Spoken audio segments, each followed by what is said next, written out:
کشمیری رضیہ پاکستان کے بانی اور محافظ ہیں۔ کشمیریوں سے زیادہ پاکستان کی اہمیت کون جان سکتا ہے، جنہوں نے سبز ہلالی پرچم کی محبت میں جان، مال، اولاد حتیٰ کہ عصمتوں کی قربانی دی ہے۔ بھارت جتنے مرضی ظلم ڈھالے، وہ کشمیریوں کے جذبہ آزادی اور پاکستان کے ساتھ کشمیریوں کی لازوال محبت کو کم نہیں کر سکتا۔ یہ کہنا تھا وزیر اعظم آزاد حکومت ریاست جموں کشمیر چودھری انوار الحق کا۔ انہوں نے کہا کہ 5 جنوری وہ دن ہے جب مقبوضہ جموں کشمیر، آزاد کشمیر اور دنیا بھر میں کشمیری یوم حق خود ارادیت اس امید کے ساتھ مناتے ہیں کہ دنیا کشمیریوں کو ان کا حق خود ارادیت دے گی۔ پاکستان اور کشمیر لازم و ملزوم ہیں۔ کشمیری رائے شماری کے ذریعے اپنے حق کا فیصلہ کریں گے اور ان کا ووٹ صرف پاکستان ہے۔ پاک فوج اور کشمیری عوام کا تعلق ناقابل تسخیر ہے۔ اب مل کر مقبوضہ کشمیر کے عوام کی مدد کے لیے آگے بڑھنا چاہیے۔ یوم حق خود ارادیت پر گفتگو میں وزیر اعظم نے کہا کہ آج دنیا بھر میں بسنے والے کشمیری اقوام متحدہ سلامتی کونسل کو اپنے وعدے کی پاسداری یاد کروانا چاہتے ہیں جو انہوں نے مقبوضہ جموں کشمیر کے لوگوں سے کیا تھا۔ مقبوضہ جموں کشمیر میں مظلوم کشمیری عوام پر بھارتی فوج ناقابل بیان مظالم ڈھا رہی ہے۔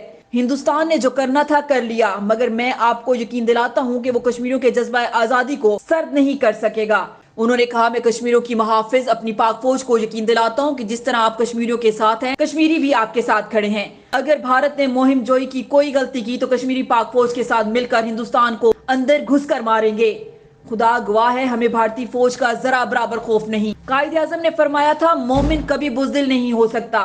ہم اللہ کے فضل سے مسلمان اور جذبہ جہاد والے لوگ ہیں۔ انہوں نے کہا قوم کو ڈرائیں نہ، ان نوجوانوں کو بتائیں یہ ہم ہی تھے جنہوں نے رانا سانگھا اور پرتھوی راج کو میدان میں شکست فاش دی تھی۔ تاریخ پڑھا کریں، خوفزدہ نہ ہوا کریں۔ ہم ایٹمی ملک ہیں۔ پاکستان اللہ کے فضل سے بھارت کو ناکوں چنے چبانے کی صلاحیت رکھتا ہے۔ اللہ پر کامل یقین رکھیں، فتح کشمیری عوام کی ہوگی۔